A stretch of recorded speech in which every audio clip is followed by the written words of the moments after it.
ከዚህ ወጣችሁ ጌታን ተቀበል ነው አይደል የሚለው የማቴዎስ ወንጌል ምዕራፍ 10 ቁጥር 40 ጀምሮ እናንተን የተቀበለ እኔን ይቀበላል የሚል ቃል አለው አይደል እናንተን ነው ተመልከት እነሱ የዮሐንስን ወንጌል ብቻ ይዘው ጌታን መቀበል የሚል ቃል ነው ያላቸው ጌታ ደግሞ እናንተን የተቀበለ እኔን ተቀበለ ይላል እንደውም እውነቱን ልንገር ድንግል ማርያምን ሳትቀበል ኢየሱስን መቀበል አትችልም ምክንያቱም ኢየሱስን ያገኘው በድንግል ማርያም በኩል ነው ኢየሱስ ክርስቶስ አንተን ያየህ በማርያም በኩል ነው ዓለምን ያየው በድንግል ማርያም በኩል ነው ከድንግል ማርያም ሳይወለድ የሚሰቀልበት ስጋ የለም የቤዛነት ስራ አልሰራም ከድንግል ማርያም ተወልዶ ነው ስለዚህ እናንተን የሚቀበል እኔን ይቀበላል ይሄ ማለት እንግዲህ ቅዱሳን አማልክት ናችሁ ብለን እናምልካቸው ማለት አይደለም እያከበርናቸው አክብሯቸዋል እናከብራቸዋለን የወደዳቸውን ሳትቀበል ጌታን ብትቀበል ጌታ አያውቅ እናንተን የሚቀበል እኔን ይቀበላል እኔን የሚቀበል ደግሞ የላከኝን ይቀበላል ይሄው ሰንሰለት አለ ከዚህ ሰንሰለት በጥሰ ክርስቶስ የሰራውን ሰንሰለት ቆራርጠ እኔ ጌታችሁን እንጂ እናንተን አልቀበልም ብትል ወዳጆቹን ሳትቀበል ሳታከብር ክርስቶስን ማክበር አትችልም ስለዚህ እናቱ ቅድስት ድንግል ማርያምን ይቅርና ማለት ነቢያቱን ሐዋርያቱን ጻድቃን ሰማዕታቱን እናንተን የሚቀበል ብሎ ለጊዜው ሐዋርያትን እናንተን የሚቀበል ይቀበላል እንግዲህ ለሐዋርያ እናንተን የሚቀበል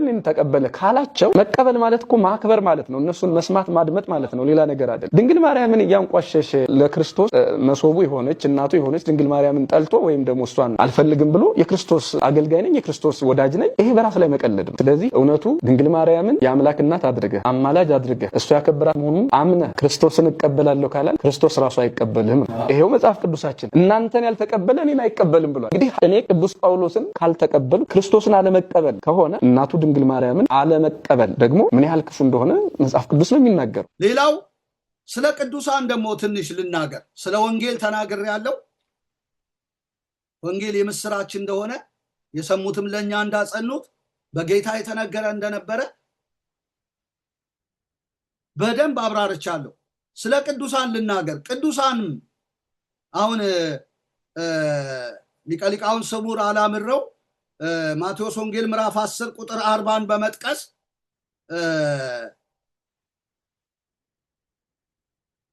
ቅዱሳንን ሳንቀበል ክርስቶስን ልንቀበል አንችልም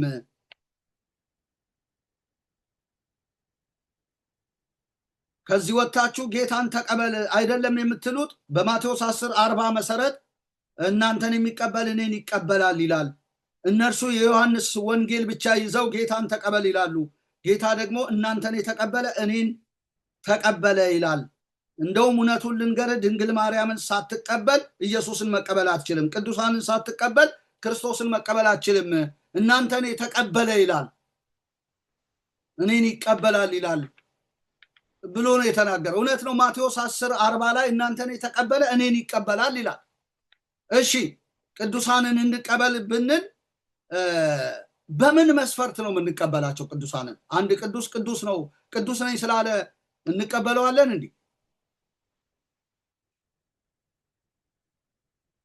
እኔ አስታውሳለሁ ገና በዲቁና ዘመኔ የሆኑ አንድ ሰውዬ መተው በቃ መቃብር ቤት አላድርም ብለው ዛፍ ላይ ነው ማድረው ብለው ቢለመኑ ቢሰሩም ቢያሉ ምንጣፍ ተዘጋጅቶላቸው በደንብ በዛ በመቃብር ቤት እኔ በፍጹም ዛፍ ላይ ነው ማድረው አሉ። ከዛ ዛፍ ላይ ቁርበት ወጠሩና ከዛ እስከ ምሽቱ 4 ሰዓት ምናምን እዛ ላይ ሆኑ። በኋላ አንድ የዋህ ዲያቆን ነበረ የኛ ጓደኛ የሆነ እና ሰዓታት ነበረ እንቆም ነበረ አብይ ጾም ስለነበረ ከዛ በኋላ በቃ ቅዱስ ተገለጠልኝ ብሎ ሌሊቱን ሙሉ እንትን ሲል ያድራል። በኋላ እሳቸው ሲጠየቁ አይ ተገለጠልኝ ያልከው እኮ የኔን ድምጽ ሰምተ ነው እንጂ እኔ ተገልጬልህ አይደለም። እዛ እንትን ላይ አድራለሁ ብዬ ነበረ ቁርበት ወጥሬ፣ ነገር ግን ስላልቻልኩ መሬት ወርጄ ከዛ በኋላ ነው መሬት ላይ ስሰግድ ድምፄን ሰምተ ነው ቅዱስ ተገለጠልኝ የምትለው እንጂ ቅዱስ አይደለ እንትን አልተገለጠልህም ብለው ጠዋት ሰዓታቱ ገና ሳያልቅ መተው ተናገሩ ሰውየው። በእንዲህ መንገድ ያ ወንድማችን ተታሎ ይህን እንዳሳለፈ አውቃለሁ። እና ብዙ አይነት ነገር አለ ተገለጠልኝ አይነት ነገር። ስለዚህ ቅዱሳንን እንደው መቃብር ቤት ያደረውን ሁሉ ቁርበት ወጥሮ ዛፍና ዛፍ ላይ አድራለሁ ብሎ እኛም ሰው እንኳን ሞክረው አልቻሉም። አድራለሁ ያለ ሁሉ ቆዳ የለበሰን ሁሉ ቅዱስ ልንልኛ በምንም መልኩ አንችልም። ቅዱሳን ማን ናቸው ብለን መመዘኛ ሊኖረን ይገባል። መመዘኛው ደግሞ የእግዚአብሔር ቃል ነው። ማን ብለን እንቀበላቸው ብለን ስንል መጽሐፉ ይነግረናል። የእግዚአብሔር ቃል ጸጉሩን ያስረዘመ ሁሉ፣ ጽሕሙን ያስረዘመ ሁሉ፣ ጥፍሩን ያሳደገ ሁሉ፣ እኔ ባህታዊ ነኝ ያለ ሁሉ እኔ ቅዱስ ነው ብዬ አልቀበልም። ቤተክርስቲያን እንኳን ተው እንደው ኦርቶዶክስ ቤተክርስቲያን እንኳን አላስተማረችንም። በትክክለኛው የጤናማ ትምህርቷ ስንመዝን ቅዱሳን ማን እንደሆኑ በደንብ ታስተምራለች። አሁን ግን በጣም ብዙ መሸወድ አለ፣ መታለል አለ እና መጽሐፉ እንደሚለው ነው የምናገረው። ቅዱሳን ብለን የምንቀበላቸው እነማን ናቸው ብለን ስንል መጽሐፍ ቅዱሳችን ግልጽ አድርጎ ያስቀምጥልናል። ቅዱሳን የሚባሉት እንዲህ ይላል። አንደኛ ቆሮንቶስ ምዕራፍ 1 ቁጥር 1 እስከ 3 ላንብብ። በእግዚአብሔር ፈቃድ የኢየሱስ ክርስቶስ ሐዋርያ ሊሆን የተጠራ ጳውሎስ ወንድሙም ሶስቴንስ በቆሮንቶስ ላለች ለእግዚአብሔር ቤተክርስቲያን በክርስቶስ ኢየሱስ ለተቀደሱት በክርስቶስ ኢየሱስ ለተቀደሱት የእነርሱና የኛ ጌታ የሆነውን የጌታችን የኢየሱስ ክርስቶስን ስም በየስፍራው ከሚጠሩት ሁሉ ጋር ቅዱሳን ለመሆን ለተጠሩት ይላል። ስለዚህ አንድ ቅዱስ በክርስቶስ ኢየሱስ በመጀመሪያ መቀደስ አለበት። በክርስቶስ ኢየሱስ ለተቀደሱት ብሎ ይናገራል። የእነርሱና የኛ ጌታ የሆነውን የጌታችን ኢየሱስ ክርስቶስን ስም በየስፍራው ከሚጠሩት ሁሉ ጋር ቅዱሳን ለመሆን ለተጠሩት። ሰው አንድ ጊዜ ተቀድሶ አይቀርም። ከዛ በኋላ ቅዱስ ሊሆን ተጠርቷል። እየተቀደሰ ይመጣል። እኔ ቅዱስ እንደሆንኩ እናንተም በኑሯችሁ ሁሉ ቅዱሳን ሁኑ። በክርስቶስ ደም ታጥቦ ተቀድሶ ጸድቆ ሊሆን ይችላል። ያ ሰው ድኖ ሊሆን ይችላል። ነገር ግን ድኗል ማለት ቅድስናን ፍጹም አድርጓል ማለት አይደለም። ከዛም በኋላ ቅድስናን ፍጹም ያደርጋል፣ የባህሪ ለውጥ ያደርጋል ማለት ነው። ምክንያቱም አንደኛ ቆሮንቶስ ምዕራፍ 7 ላይ ቅድስናን ፍጹም እያደረግን ነፍስን ከሚዋጋ ስጋዊ ምኞት ትርቁ ዘንድ እንለምናለን እያለ ሁለተኛ ቆሮንቶስ ምዕራፍ 7 ላይ ይናገራል። ቅድስናን ፍጹምና አማኝ ነው ተብሎ የሚቀር አይደለም። ያ ሰው ቅድስናን ምን ያደርጋል? ፍጹም ያደርጋል። እንግዲህ ወዳጆች ሆይ ሁለተኛ ቆሮንቶስ ምዕራፍ 7 ቁጥር 1 ጀምሮ እንግዲህ ወዳጆች ሆይ የዚህ ተስፋ ቃል ካለን በእግዚአብሔር ፍርሃት ቅድስናን ፍጹም እያደረግን ስጋንና መንፈስን ከሚያረክስ ሁሉ ራሳችንን እናንጻ ይላል። አሁን ራሳችንን እያነጻን ነው የምንኖረው። ነገር ግን ተቀድሰናል፣ በክርስቶስ ጸድቀናል፣ ድነናል። ግን በዚህ ምድር ላይ ስለምንኖር ያልተቤዠ ስጋ ስለሆነ ያለን ዕለት ዕለት ስጋችን የሚረክስበት ነገር ሊኖር ይችላል። በሐልዮ በነቢብ እንደው በኦርቶዶክሱ ቋንቋ ልናገረው ብዬ ከሐልዮ የነጻ የለም። በነቢብ ማለት በመናገር ሰው ቅድስናው ሊበላሽበት ይችላል። ዕለት ዕለት ግን ቅዱስ የሚያደርገን የክርስቶስ ደም የፈሰሰ ደም ስላለ በዚህ ደም ቅድስናን ፍጹም እያደረግን እንመጣለን። ፍጹም አባታችንን እየመሰልን እኔ ፍጹም እንደሆንኩ እናንተም በኑሯችሁ ሁሉ ፍጹማን ሁኑ ይላል። ፍጹማን እንሆናለን ማለት ነው። በመጀመሪያ ግን ድነናል፣ ተቀድሰናል። እና እነዚህ የቆሮንቶስ ክርስቲያኖች ምን ያሉ ናቸው? ለእግዚአብሔር ቤተክርስቲያን በክርስቶስ ኢየሱስ ለተቀደሱት ይላል። የተቀደሱ ናቸው። በማን? በክርስቶስ ኢየሱስ። ከዛ በኋላ ቅዱሳን ለመሆን ለተጠሩት ይላል። ተቀድሰው አይቀሩም፣ ቅዱሳን ሊሆኑ ተጠርቷል። ዕለት ዕለት ወደ ክርስቶስ እስኪሄዱ ድረስ ቅዱሳን እየሆኑ ይመጣሉ ማለት ነው። ስለዚህ በክርስቶስ ሊሆን አንድ ሰው መቀደስ አለበት። ክርስቶስ ቀድሶሃል ወይ ብዬ ልጠይቀው ይገባል፣ ግድ ነው። በክርስቶስ ደም ታጥበሃል ወይ፣ ተቀድሰሃል ወይ፣ ጸድቀሃል ወይ ብዬ መጠየቅ አለብኝ።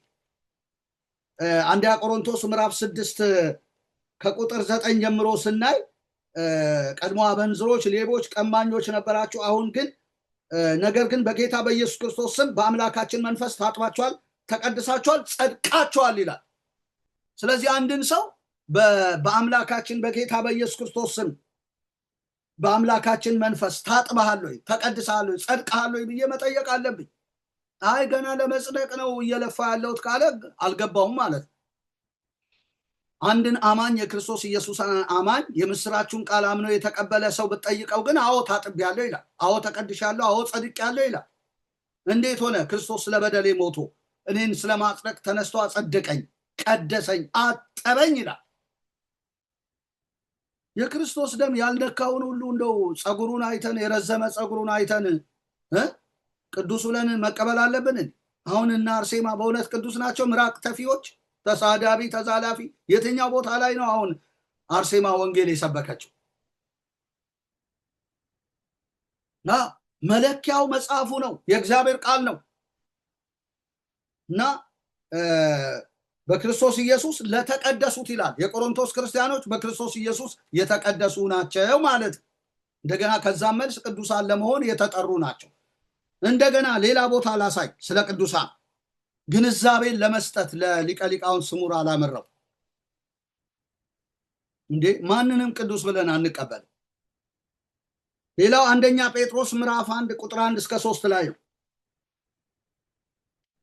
አንደኛ ጴጥሮስ ምዕራፍ 1 ቁጥር 1 እስከ 3 የኢየሱስ ክርስቶስ ሐዋርያ ጴጥሮስ እግዚአብሔር አብ አስቀድሞ እንዳወቃቸው በመንፈስም እንደሚቀደሱ ይታዘዙና በኢየሱስ ክርስቶስ ደም ይረጩ ዘንድ ለተመረጡት። ቅዱሳን ማለት እንግዲህ ምን አይነት ናቸው? እግዚአብሔር አብ አስቀድሞ እንዳወቃቸው በመንፈስም እንደሚቀደሱ ይታዘዙና በኢየሱስ ደም ይረጩ ዘንድ ለተመረጡ ይላል። አንድ ቅዱስ ታዞ በኢየሱስ ደም መረጨት አለበት። በነፍስ አባት ውሃ አይደለም፣ በቄደር አይደለም፣ በጣሳ ውሃ ኪዳን ተደግሞ ሳይሆን በኢየሱስ ደም መረጨት አለበት። ስለዚህ የተበተኑት ወደ ገላትያ ወደ ቢታንያ የተበተኑት በእስያ ያሉ ብቻ ሳይሆን ዛሬም እኛ በክርስቶስ ኢየሱስ ደም መረጨት አለብን። ተረጭተን መቀደስ አለብን። ለኢየሱስ ክርስቶስ ታዘን ተረጭተን መቀደስ አለብን። ይሄ ነው ቅዱስ ማለት። በክርስቶስ ደም የክርስቶስ ደም ያልነካውን ሁሉ ቅዱስ እንበለው እንዴ?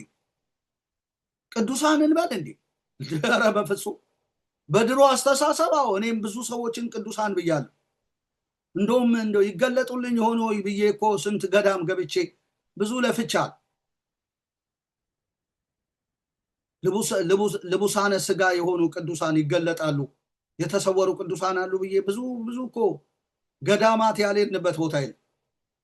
ምንም ጌታ ተገለጠልን። በመጨረሻ ጥማታችንን ጽድቅን የሚራቡ ይጠግባሉ የሚል ቃል ስላለ ጽድቅን አጠገበን። በቃ የህይወትን መንገድ አሳየኸኝ አለ መዝሙር 16 ላይ። ከፊት ጋር ደስታን አጠገብከኝ፣ በቀኝ የዘላለም ፍስሐ አለ አለ። የህይወትን መንገድ አሳየን፣ ከፊቱ ጋር ደስታን አጠገበን፣ ጽድቅን አጠገበኝ። በእውነት ከመንከራተት አወጣኝ። ስለዚህ ዛሬ ቅዱስ ብዬ የምቀበለው በመንፈስ የሚቀደስ በኢየሱስ ክርስቶስ ደም የተረጨውን፣ ያልተረጨውን እኔ ቅዱስ ብዬ ልቀበል አልችልም።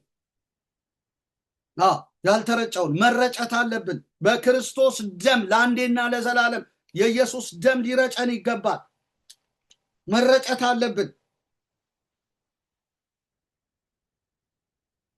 ለዚህ እኮ ነው ዮሐንስ ራእይ ምዕራፍ 1 ቁጥር 6 ላይ ለወደደን ከኃጢአታችንን በደሙ ላጠበን መንግስትም ለአምላኩና ለአባቱ ካህናት እንድንሆን ላደረገን ለእርሱ ከዘላለም እስከ ዘላለም ክብርና ኃይል ይሁን አሜን ይላል። ከኃጢአታችን በደሙ ላጠበን። ስለዚህ ሊቀ ካህናችን ኢየሱስ በደሙ ነው የረጨን፣ በደሙ ነው ያጠበን፣ በውሃ በመጽሐፈ ቄደር አይደለም። ስለዚህ እያንዳንዱ ጳጳስ፣ ኤጲስቆጶስ፣ ሊቀ ሊቃውንት፣ ምሁር፣ መሪጌታ፣ ካህን፣ ዲያቆን በደሙ መረጨት አለበት። በቃ የኔ ቃል አይደለም፣ ይሄ የመጽሐፉ ቃል። ቄደር ከምናጠምቀው ኪዳን ደግመን ውሃ ከምንረጨው በደሙ ቢረጭ አይሻልም? እንዲቀደስ የእግዚአብሔር እንዲሆን የንጉሥ ካህናት እንዲሆን ለምን እንፈራለን እንዴ? ውዳሴ ማርያም ላይ እንደው ሌላው ይቅር፣ ውዳሴ ማርያም ላይ እኮ ወኮነ አራቄ ለአዲስ ኪዳን በወይዘ ደሙ ቅዱስ አንጾሙ ለማይምናን ወለሕዝብ ንጹሐን ብላ አይደል እንዲህ የምትናገረው የሰንበት ውዳሴ ማርያም ላይ። ቀላሉ ጥቅስ የአዲስ ኪዳን አስታራቂያችን ሆነ። ወኮነ አራቄ ለአዲስ ኪዳን በወይዘ ደሙ ቅዱስ አንጾሙ ለማይምናን ወለሕዝብ ንጹሐን። በወይዘ ደሙ ቅዱስ ማለት በፈሰሰው ደሙ ቅዱስ ደሙ አንጾሙ ለማይምናን አማኞችን አንጽቶ ህዝብንም ንጹህ አድርጎ ነው የሚለው። እና እንደውም ውዳሴ ማርያም ትርጉሙ ላይ ሄጄ አይቼ ነበረ። ክኢው ማለት ክኢውና ውሂዝን ተርጉማለች ይቺ ቤተክርስቲያን በግሩም ሁኔታ። ክኢው ማለት ለሰማዕታት ነው። ወከአው ደሞሙ ከመማይ አውዳ ለኢየሩሳሌም ወሃጡ ዘይቀብሮሙ አለች። ወከአው ደሞሙ ከመማይ አውዳ ለኢየሩሳሌም ቅዱሳን በኢየሩሳሌም አደባባይ ነው የሞቱት፣ ደማቸው ፈሰሰ። ስለዚህ ክኢው ለቅዱሳን ነው አለች። ምስክር ሆነው ነው ደማቸው የፈሰሰው። ኢየሱስ ግን ውሂዝ ነው የሚባለው። ደሙ የፈሰሰ ብቻ ሳይሆን የተረጨ ነው። በወይዘ ደሙ ቅዱስ ሲባል ተረጭቷል። የኢየሱስ ደም በዓለም ሁሉ ነው የተረጨው። ስለዚህ ተረጨልኝ፣ እኔ በደሙ ተረጭቻለሁ ያለ አማኝ ሁሉ ታጥቧል፣ ተረጭቷል፣ ተቀድሷል። እንዲህ አድርገው ተርጉመዋል፣ በዓለም ሁሉ ተረጨ ብለው። ስለዚህ ለኢየሱስ ክኢው አይደለም የሚስማማው፣ ውሂዝ ነው አሉ አባቶች ሲተረጉሙ። ይሄ አሁን ከሊቀ ሊቃውንት ስሙር አላምረው ይጠፋል ብዬ አላስብም። በቃ እውነቱን እንነጋገር። በውሂዘ ደሙ ቅዱስ አንጾሙ ለማይምናን የተባለው ለዚህ የዛሬ 2000 ዓመት ነው ውሂዝ ያደረገው የተረጨው። ነገር ግን ያመነውን እኛን ሁሉ በዚህ ቅዱስ ደም ነጻን፣ በቃ ታጠብን፣ ተቀደስን፣ ለእግዚአብሔር ሆንን፣ ለእግዚአብሔር ተለየን ማለት ነው። ያመነ አማኝ በሙሉ በዓለም ያለ ኤዥያዊ ሆነ፣ አውሮፓዊ ሆነ፣ ግሪካዊ ሆነ፣ አፍሪካዊ ሆነ፣ አሜሪካዊ፣ ካናዳዊ ሆነ በዚህ ደም ከተረጨ እኮ በቃ የጌታ አማኝ ነው። ካህን፣ የንጉሥ ካህን ነው። የተመረጠ ትውልድ ነው። ለርስቱ የተለየ ወገን ነው። ከጨለማ ወደሚደነቅ ብርሃን የወጣ ነው። ስለዚህ ሌላ መረጨት አያስፈልገው። ነፍስ አባት አያስፈልገው። ካህን አያስፈልገው። ጸበል የሚረጨው አያስፈልገው። ቄደር የሚያጠምቀው አያስፈልገው። በቃ አንዴ የእግዚአብሔር ሆኗል በደሙ ተረጭቶ ማለት ነው። ስለዚህ አንድን ጻድቅ ነው የምንለው በዚህ ደም ሲረጭ ነው እንጂ ማንኛውም ጥፍሩን ያስረዘመው ሁሉ በቃ ጸጉሩን ያስረዘመው ቅዱስ ነው ብዬ እኔ ያ የድሮ ዘመን አበቃ፣ የተታለልኩበት ዘመን። አሁን ግን በወንጌል አይኔ ተገልጧል። ማንንም ቅዱስ ጻድቅ አልልም። ለዚህ ነው ገድሉን በዚህ እውነት ስንፈትሸው፣ በዚህም በቃሉ መነጽር በቃሉ መስታወት ስናየው ገድላት፣ የኦርቶዶክስ ገድላት ተረት የሆኑብን ለዚህ ነው። በጣም አሳፋሪ። ቅዱስ የተባሉት በሙሉ ብታያቸው ተሳዳቢ የሆኑ ተደባዳቢ የሆኑ ናቸው። እንዴት ብዬ ነው እኔ ልቀበላቸው የምችለው? በፍጹም አልቀበልም። ወንጌል ስለበራልኝ ማለት ነው። በፍጹም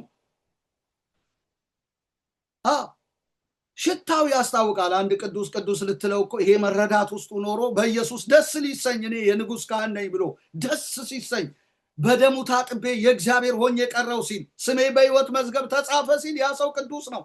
እኛ ግን ፊዚካል አፒራንሱን አይተን ገጽታውን አይተን አንተና እንደ ቅዱስ ብለን እንለዋለን። በራሱ ማንም ቅዱስ የለም። በክርስቶስ ግን ተቀድሷል። ያ ሰው እስካመነ ድረስ ታጥቧል። ለምን ለጋወ የትላንት ወጣት ልጅ ለምን አይሆንም? በክርስቶስ ደም ከታጠበ ከተረጨ ጻድቅ ነው፣ ቅዱስ ነው።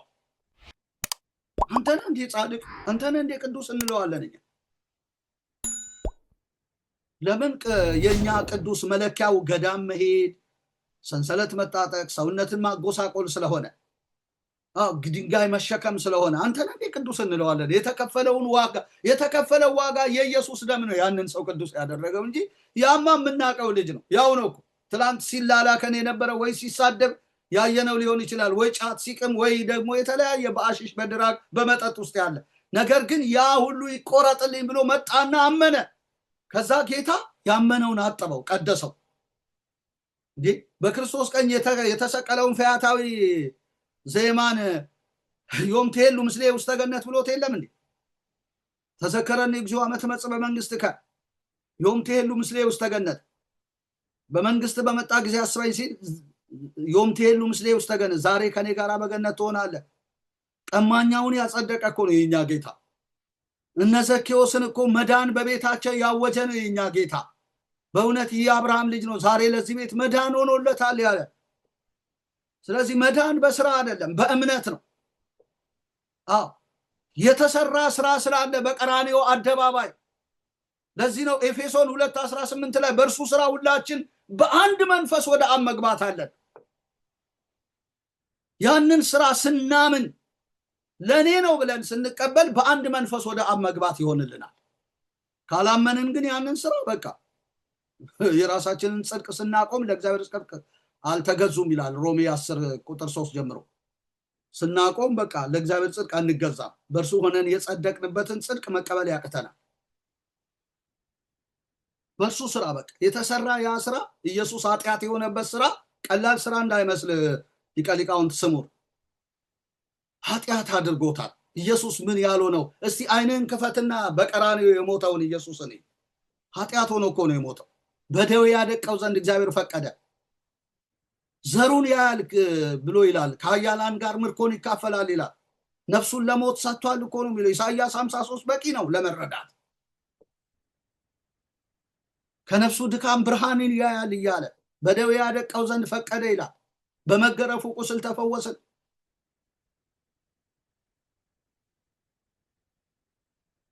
ስለ በደላችን ስለ ኃጢአታችን ነው ይሄ ሁሉ የሆነው። ደቀቀ፣ ቆሰለ ይላል።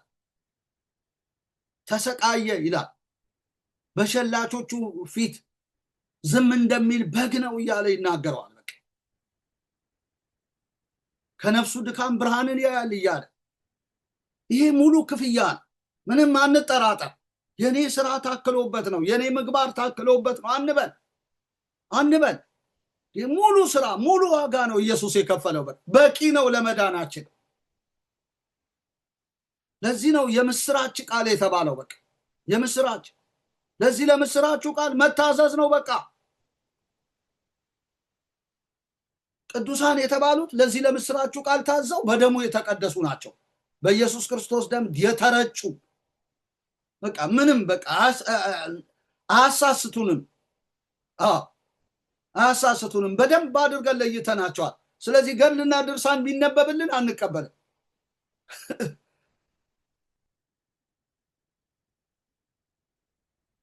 ገድል እኮ ማለት እነ ጳውሎስ የተጋደሉት ሃይማኖቴን ያቀብኩ በድሬን ይፈጸምኩ ሃይማኖቴ እንከሰጽኑ ሊታክሊለ ጽድቅ ዘያስየኒ እግዚአብሔር፣ ሩጫዬን ጨረስኩ፣ ሃይማኖቴን ጠበቅኩ፣ ገድልን ተጋደልኩ፣ እንግዲህ የጽድቅ አክሊል ተዘጋጅቶልኛል አለ። ገድሉን ማየት ነው እንግዲህ። ጳውሎስ ስለምንድን ነው የተጋደለው? ገደል ሾልኮ ለመጽደቅ ብሎ ነው የተጋደለው? በጥፊ እየተማታ ምራቅ እየተፋ ነው? ወንጌል በመስበክ ነው የተጋደለው። በቃ በመስዋዕት እንደሚሰዋ የኔ ህይወት ይሰዋል እያለ ክርስቶስን እያደመቀ እያሳየ ደሙን እየሰበከ። እስቲ የደሙን የሰበከ ቅዱስ ጻድቅ ማን ነው? አሁን እስቲ በገድላት በድርሳናት ውስጥ የኢየሱስን ደም የሰበኩ አሉ? የጸጋውን ወንጌል ሰብከዋል? እስቲ በጸጋው ነው የዳን ነው አይደለም? ማንም እንዳይመካከስ ጸጋው በእምነት አድኗቸዋል። ኤፌሶን 2:8 ላይ በጸጋ ነው የዳን ነው። በኢየሱስ ክርስቶስ በሆነው ቤዛነት እንዲያው በጸጋው ይጸድቃሉ ይላል ሮሜ 3:23-25 ላይ።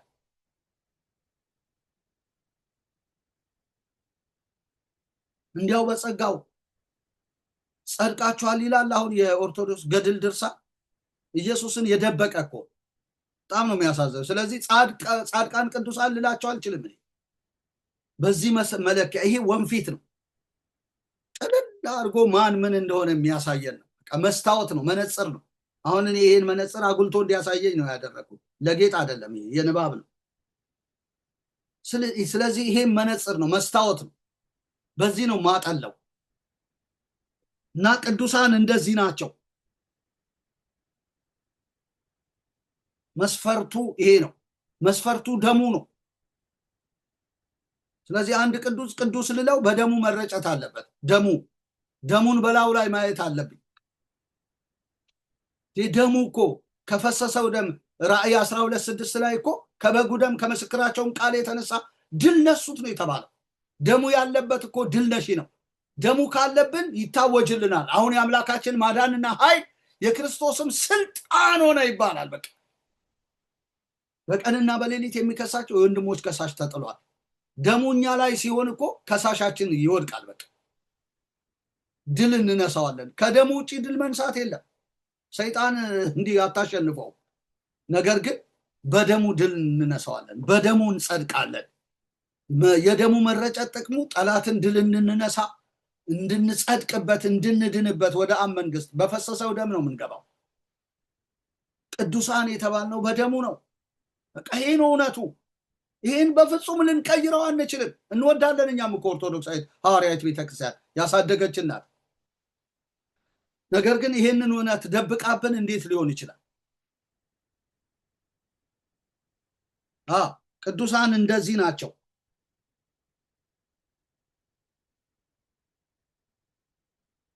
ተረጭተው የተቀደሱ የታጠቡ።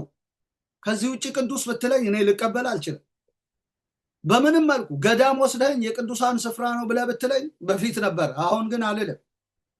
ይሄ መጽሐፉ ስላሳየኝ ማለት ነው። በፍጹም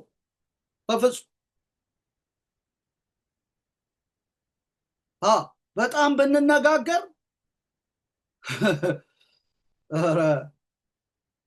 ስለዚህ ወደ ወንጌል እውነት እቺ ቤተክርስቲያን መምጣቷ አይቀርም።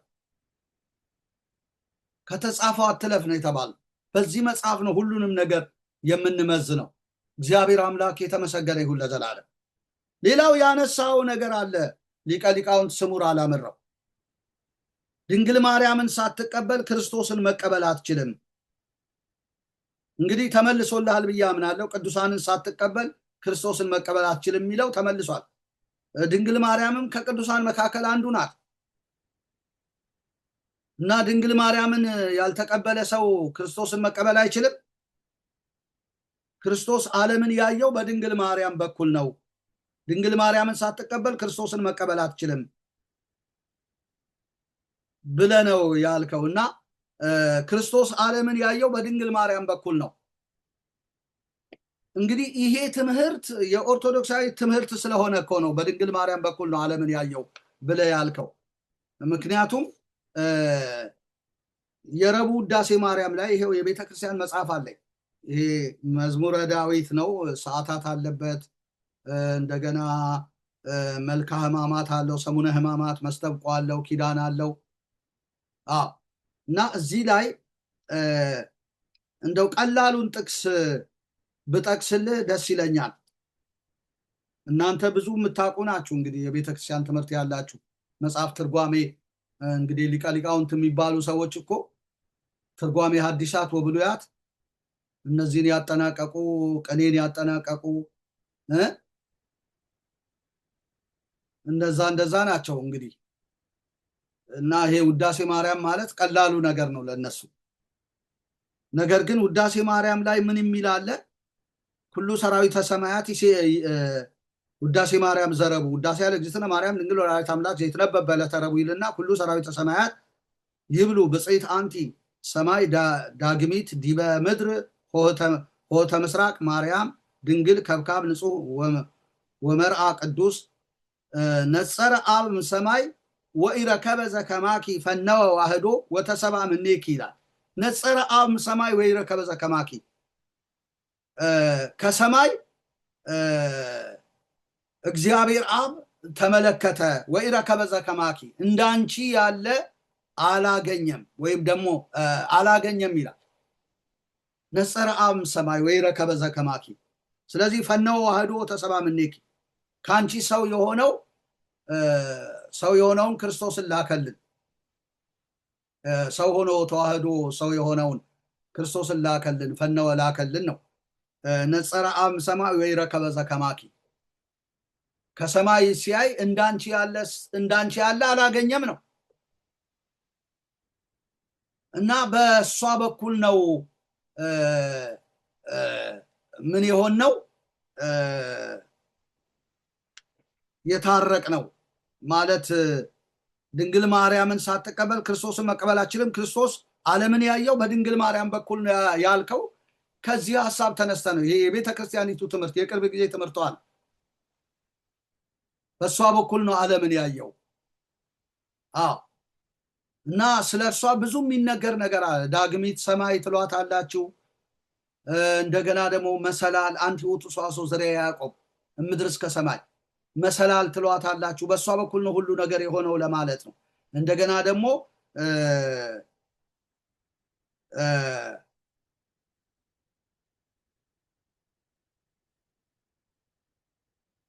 ብዙ የምትሉት ነገር አለ።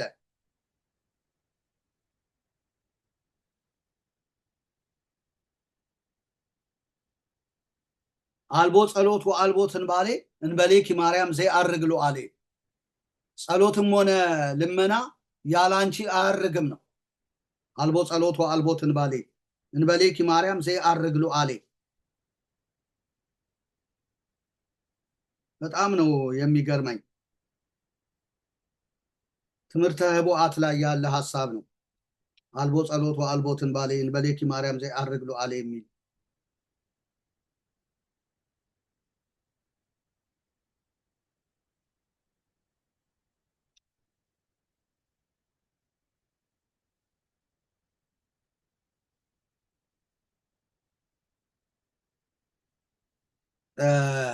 ስለዚህ ከዚህ አንጻር እንግዲህ ክርስቶስ ዓለምን ያየው በድንግል ማርያም በኩል ነው ያልከው ከዛ ተነስተ ነው ማለት። ነጸረ አብ ሰማይ ወኢረከበ ዘከማኪ ከሰማይ ሲያይ እንዳንቺ ያለ ሰው አልነበረም። እና እሷ እንደውም ፈቃደኛ ባትሆን ይኩነኒ በከመ ትቤለኒ እንደ ቃል ይሁንልኝ ብላ ፈቃደኛ ባትሆን ኢየሱስ ክርስቶስ ወደዚህ ምድር አይመጣም ብለው የሚሉ አሉ።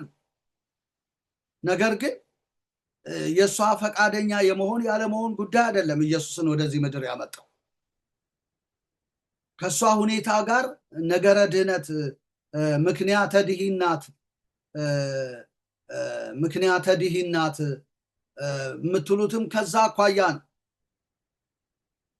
የድህነት ምክንያታችን ናት። እሷ ፈቃደኛ ባትሆን በሷ በኩል አይመጣም። ነገር ግን መጽሐፍ ቅዱስ የሚለው ሌላ ነው። መጽሐፍ ቅዱስ ሁሉ ኃጢአትን ሰርቷል የእግዚአብሔርን ክብር ጎሎታል ነው የሚለው። የኃጢአት ደሞዝ ሞት ነው። ይሄ የአዳም በደል እኮ እሷንም የሚመለከት ጉዳይ እንጂ እሷ የተለየች አይደለችም። እግዚአብሔር አብ ያያት ነጸረ አብ ሰማይ ወኢረከበ ዘከማኪ ብሎ እንዳንቺ ያለ አላገኘም ተብላ የታየች አይደለችም እኮ። የተለየች ፍጡር አይደለችም። የአዳም ዘር ናት። ስለዚህ እግዚአብሔር እንደውም ምንም ያየው ነገር እንደሌለ መጽሐፍ ይናገራል። ኢሳይያስ 59:16 ላይ ሄደን ብንመለከት እንዲህ የሚል ቃል እናገኛለን። እግዚአብሔር አየ ተመለከተም።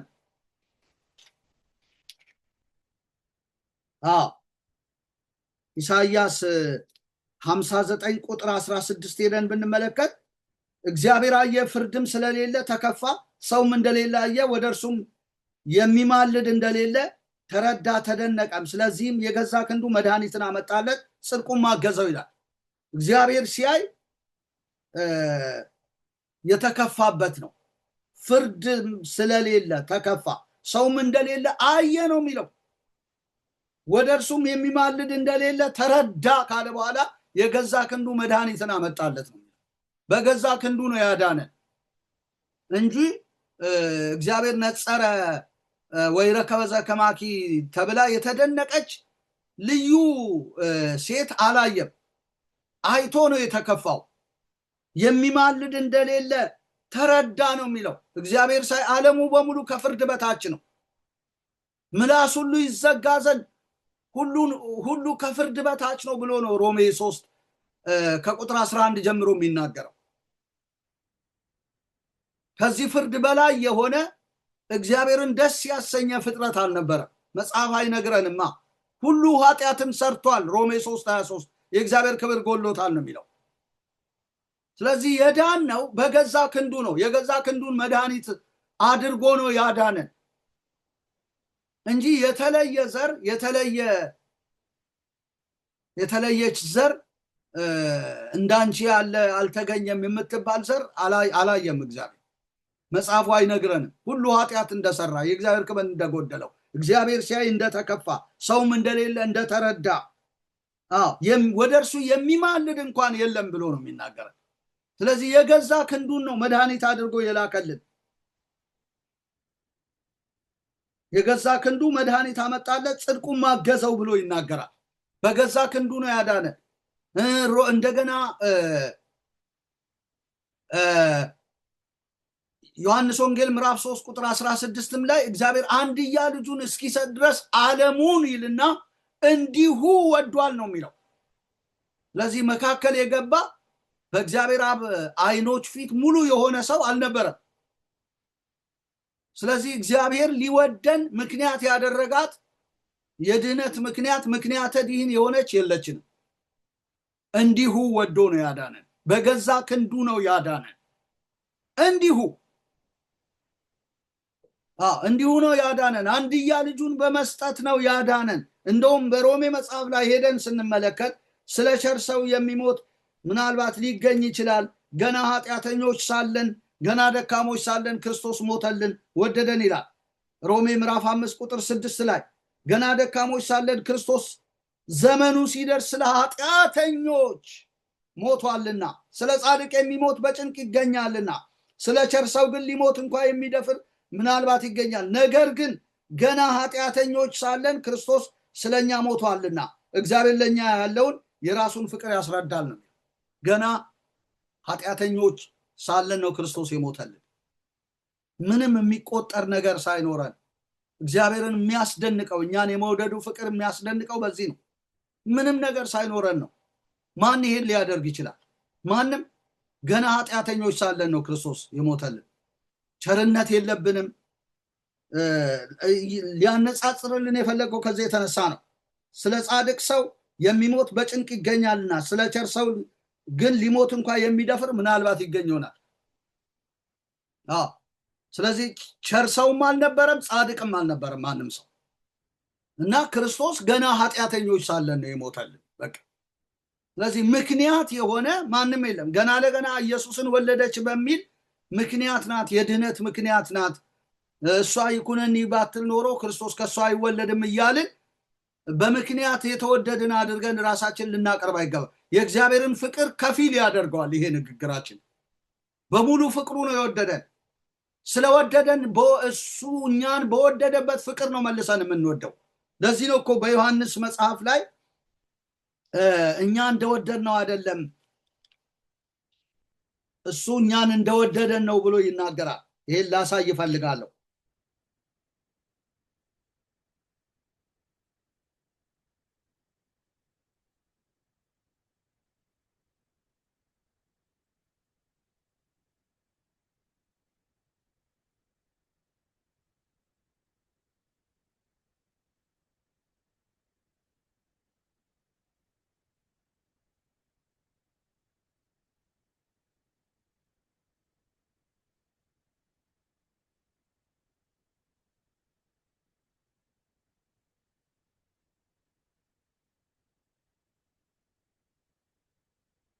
ፍቅርም እንደዚህ ነው። እግዚአብሔር እርሱ ራሱ እንደወደደን ስለ ኃጢአታችንን ማስተስሪያ ይሆን ዘንድ ልጁን እንደላከ እንጂ እኛ እግዚአብሔርን እንደወደድ ነው አይደለም ይላል። ፍቅር እንደዚህ ነው ብሎ እኛ እግዚአብሔርን እንደወደድ ነው አይደለም። እርሱ ስለ በደላችን ልጁን እንደላከ እርሱ እኛን እንደወደደን ስለ ኃጢአታችን ማስተስሪያ ይሆን ዘንድ ልጁን እንደላከ እንጂ እኛ እግዚአብሔርን እንደወደድ ነው አይደለም። ከኛ የሆነ ፍቅር ምንም የለም። እንዲሁ ነው የወደደን። በቃ ልንገልጸው በማንችለው ፍቅር ወዶ ነው ያዳነን እንጂ ምክንያት ለመዳናችን ምክንያት የሆነ ሰው የለም። ይህ እኮ የእግዚአብሔርን ፍቅር በራሱ ማስተባበል ነው። ምክንያት ማዘጋጀት የድነት ምክንያት ናት ማለት የእግዚአብሔርን ፍቅር ማስተባበል ነው። ልክ አይደለም። ከመጽሐፉ ቃል ጋር ያጣላናል። ድንግል ማርያምም እኮ ኢየሱስን እንድትወልደው የሆነችው እኮ በእግዚአብሔር ምርጫ፣ በራሷ ምርጫ አይደለም። እሷ የተለየች ስለሆነች አይደለም። በቃ መረጣት እንድትወልድ ማለት ነው። ኢየሱስን እንድትወልድ አዘጋጃት። እንደውም ወንድ ሳላውቅ ይህ እንዴት ይሆንልኛል ብላ ልትቀበል ተቸግራ፣ ከዛ በኋላ መንፈስ ቅዱስ ባንቺ ላይ ይመጣል፣ የሉ ላይ ሊጸልልሻል፣ ካንቺ የሚወለደው ቅዱሱ የእግዚአብሔር ልጅ ይባላል ብላ ከዛ በኋላ ነው ይኩነኒ በከመ ትቤለኒ ያለችው። አዘጋጅቷት መልአኩ ደንግጣ ነበረ። ስለዚህ ምንም ምክንያት የሆነ የተለየ ዘር የለም። ከመሰዶም ኮነ ወከመ ገሞራ እመሰልነ እግዚአብሔር ኪያኪ መያትረፈለነ እንደ አንቺን ባያስቀርልን ኖሮ እንደ ሰዶም በሆን እንደ ገሞራ በመሰልን ብለን ሁሉ ኢሳይያስ 1:9 ላይ ያለውን ለማርያም ሰተን ልንተረጉም እንሞክራለን። እግዚአብሔር ጸባኦት ዘርን ባያስቀርልን ኖሮ እግዚአብሔር ያስቀረልን ዘር ክርስቶስ ነው። ከሴቲቱ የተወለደው እንደ ሰዶም እንሆን ነበር እንደ ገሞራ እንጂ ምን እሷን ያስቀርቶ አይደለም። እንዴ በድጓ መጽሐፍ ላይ ይናገር የለም እንዴ? የቅንዋት ላይ እሷ ራሷ እኮ እስመ በእንቲሃ ወበእንተ አዝማዲሃ ተሰቀልኩ ዲበ ጽን የለም እንዴ? የቤተ ክርስቲያን መጽሐፍ እኮ ይናገራል ስለ እርሷ ስለ ዘመዶቿ በእንጨት ተሰቀልኩ። እስመ በእንቲሃ ወበእንተ አዝማዲሃ ተሰቀልኩ ዲበ ጽን አብርሃምሃ ይስሐቅሃ ወያዕቆብሃ ወባዕዳነ ነቢያተ ለከማሆሙ አቀቡ ሕግየ ይላል አይደለ እንዴ? የቅንዋት መስቀል የመስቀል ቅንዋት ላይ ያለ ስለ እርሷና ስለ ዘመዶቿ ኢየሱስ ስለ እርሷም ነው የሞተው። ስለዚህ ልዩ ዘር አይደለችም ድንግል ማርያም። ቤዛ ያስፈለጋት የኃጢአት ክፍያ የተከፈለላት መድኃኒቴ አዳኜ ታቤው ነፍሴ ለእግዚአብሔር ወትታሰ መንፈሴ በአምላኬው መድኃኔ ያለች ጌታ በአምላኬ በመድኃኒቴ ሐሴት ታደርጋለች የባሪያይቱን ውርደት ተመልክቷልና ብላ የተናገረች ናት። ስለዚህ ልዩ ዘር አድርጎ ከዛ የተነሳ ክርስቶስ ዓለሙን ያየው በድንግል ማርያም በኩል ነው ማለት አግባብ አይደለም። እንዲሁ ነው ያየው ዓለሙን፣ እንዲሁ ነው የወደደው ዓለሙን። የሚያስደንቀን ይሄ አይደለም እንዴ? እንዲሁ መወደዳችን ወድጃቸዋለሁ ብሎ በቃ በአፉ ተናግሮ ወደደን። ማንም ቢጠላኝ እኔ ክርስቶስ ከወደደኝ ምን እፈልጋለሁ? ማንም ቢጠላኝ እግዚአብሔር ከወደደኝ ምን እፈልጋለሁ? እንዴ ተወድጃለሁ እኔ በእግዚአብሔር። የጠላ ይጥላ የራሱ ፋንታ። እኔ ግን በእግዚአብሔር ተወድጃለሁ። ስለወደደኝ ነው ያዳነኝ። ስለ መልካም ስራዬ አይደለም። እኔን ሊወደኝ ምክንያት ያደረገው ማንም ሰው የለም። እውነት ነው። ድንግል ማርያምን እንቀበላታለን፣ እናከብራታለን። የጌታ የኢየሱስ ክርስቶስ የጌታዬ እናት ብላታለች ኤልሳቤጥ። ወምንትኑ አነ ከመ ትምጽእ ኀቤ እሙ ለእግዚእ እሙ ለእግዚእ ብላታለች። የጌታዬ እናት የጌታችን እናት ናት። ዝም ብለን እንትን አንልም እንዴ። ባትሆንም እንኳን እናከብራለን፣ ማንንም እናከብራለን። ነገር ግን እርሷን አይቶ ነው እኛን የወደደን ልንል አንችልም። እንዲሁ ነው የተወደድኩት እኔ ገና ጠላት ሆኜ ሳለሁ በሐሳቤ ሳይቀር በሐሳባችሁ ጠላቶች ነበራችሁ ይላል ቆላስይስ መጽሐፍ ላይ። በሐሳብ እንኳን ሳይቀር ጠላት ሆኜ ነው የተወደድኩት። ስለዚህ ክርስቶስ ዓለሙን ያየው በድንግል ማርያም በኩል ነው ብለን ልንል በራሱ አግባብ አይደለም። ድንግል ማርያምን ሳትቀበል ክርስቶስን መቀበል አችልም ብለን ድንግል ማርያምን እንደ ምክንያት አድርገን ልናቀርብ አግባብ አይደለም። ክርስቶስ እንዲሁ ነው የተቀበለ። እግዚአብሔር እንዲሁ ነው የወደደን፣ እንዲሁ ነው የተቀበለ።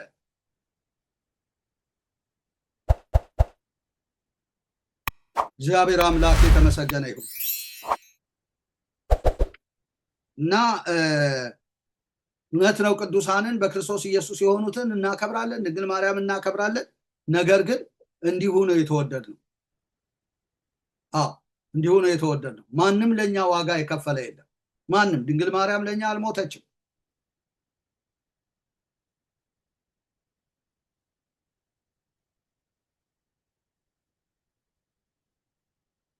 ሌላው ለክርስቶስ መሶቡ የሆነች እናቱ የሆነች የቱ መጽሐፍ ላይ ነው እስቲ መሶቡ የሆነችው? አንቲውቱ መሶበ ወርቅ ስላለ ውዳሴ ማርያም ከመጽሐፍ ቃል ውጪ መናገር የለብንም። መሶቡ የሆነች እናቱ የሆነች እናቱ ናት። የጌታዬ እናት ብላታለች ኤልሳቤጥ። እሷን ጠልቶ አንቋሾ የጌታ ወዳጅ ነኝ ማለት ይሄ በራስ ላይ መቀለድ ነው። ማን ነው ድንግል ማርያምን ያንቋሸሸ? ሰው ክርስቲያን ከሆነበት ዳግም ከተወለደበት ጀምሮ አይደለም ድንግል ማርያምን፣ ማንኛውንም ሰው በመንገድ ላይ በጥፋት እንኳን ጎዳና ያለውን ሰው አያንቋሽሽ። የገባው ከሆነ ማለት ነው አያንቋሽሽም። ማንነቱን ያያል በዛ ሰው ጥፋት ውስጥ። እኔም እኮ በአንድ ወቅት እንዲነበርኩ ብሎ ነው እንጂ የሚለው ማንንም አያንቋሽሽ።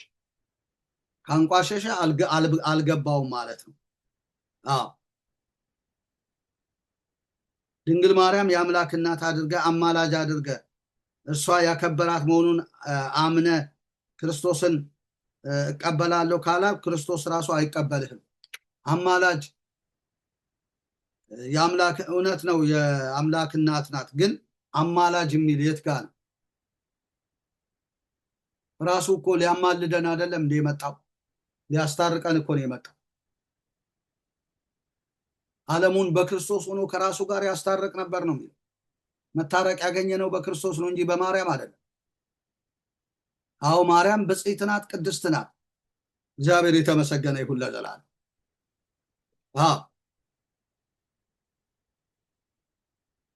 ስለዚህ ምክንያት የሆነን ማንም የለም። እግዚአብሔር አብ ነጸረም ሰማይ ወይ ረከበ ዘከማኪ የሚባል የለም። ተከፋ አየ ነው፣ ሰውም እንደሌለ ተረዳ እያለ 59:16 ላይ ይናገራል። እንደገና ኢሳይያስ 63:9 ላይ ብንመለከት፣ አሁን እየጨረስኩ ነው ትምህርቴን እንግዲህ እግዚአብሔር የተመሰገነ። ኢሳይያስ 63:9 ደግሞ ሄደን ብንመለከት በጭንቃቸው ሁሉ እርሱ ተጨነቀ፣ የፊቱን መልአክ አዳናቸው፣ በፍቅሩና በርኅራኄው ተቤዣቸው፣ በቀደመው ዘመን አንስቶ ተሸከማቸው ብሎ ስለ ኢየሱስ ነው የሚናገረው። በጭንቅ የተጨነቀ በፍቅር በርኅራኄ የተቤዠ በቀደመው ዘመን አንስቶ የተሸከመ ኢየሱስ ነው። በዚህ ውስጥ ጣልቃ የሚገባ ፍጡር የለም። ድንግል ማርያም ጣልቃ ልትገባ በዚህ ጉዳይ አትችልም። እሷን አይቶ አይደለም የተሸከመን፣ በቀደመው ዘመን አንስቶ ተሸከመን፣ በጭንቅ ተጨነቀልን።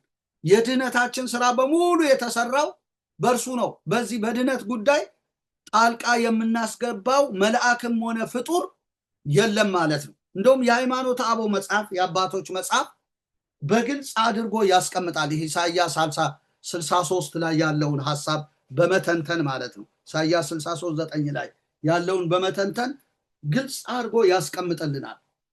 እኔ የአባቶች መጽሐፍም አለኝ። ትክክለኛ ትምህርቷን እኮ እኛም እንቀበላለን። ይኸው ሃይማኖተ አበው መጽሐፍ ከኪሴ አውጥቼ አይደለም። እዚህ ላይ ምን ይላል? ሃይማኖተ አበው ዘቄርሎስ ምዕራፍ 77 ክፍል 46 ቁጥር 13 ነው የማነበው። በግዕዙ ላንብበው። ወኢሳይያስኒ ነቢይ ቤአኮ ውእቱ መተንብል ወኢ መልአክ አላ ለሊሁ እግዚ ዘመጻ ዋዳነነ ወኢያዳነነ በደመ ነኪር ወኢ በሞተ ብሲ አላ በደሙ ባህቲቱ ወአኮ ውእቱ ዘካልእ ዘበእንተዝ ነገረ ጠቢብ ጳውሎስ ህልው ዘከመ ይደሉ ይላል። ኢሳይያስ 63:9 ነው የጠቀሰው እና ዕብራውያን 2:10 ዕብራውያን 2:10 ኢሳይያስ 63 እንግዲህ ማለት በገዛ ደሙ እንዳዳነን በቀደመ ፍቅሩ አንስቶ እንደተሸከመን በቃ ከሱ ውጪ አዳኝ እንደሌለ ነው የሚያሳየው። እና ኢሳይያስ 63ን መጥቀሱ ለዚህ ነው። ዕብራውያን 2:10 ላይ እንዲህ ይላል። ዕብራውያን 2:10 እግዚአብሔር የተመሰገነ ብዙ ልጆችን ወደ ክብር ሲያመጣ የመዳናቸውን ራስ በመከራ ይፈጽም ዘንድ ክርስቶስ ከእርሱ የተነሳ ሁሉ በእርሱም ሁሉ ለሆነ ለእርሱ ተገብቶታል። ብዙ ልጆችን ወደ ክብር ሲያመጣ የመዳናቸውን ራስ በመከራ ነው የፈጸመው። ስለዚህ ይህን መከራ የተጋራ አለ የለም? ሁሉ ለእርሱ ከዚህ የተነሳ ተገብቶታል ይለናል። እና ወኢሳይያስን ነቢይ ማለት ነው። ነቢዩ ኢሳይያስ ሰው ሆኖ ያዳነን እርሱ ራሱ እግዚአብሔር ነው እንጂ አማላጅ ወይም መልአክ አይደለም። በባዕድ ደም በሩቅ ብእሲ ሞት አላዳነንም፣ ራሱ በደሙ አዳነን እንጂ የሌላ ደም አይደለም። ስለዚህም ጠቢቡ ጳውሎስ እውነቱን እንደሚገባ ተናገረ ብሎ ይናገራል ማለት ነው። በመልአክ አልዳንም፣ በሩቅ ብእሲ ሞት አልዳንም፣ በአማላጅ አልዳንም፣ ራሱ በደሙ አዳነን ነው። ወኢ በሞተ ብእሲ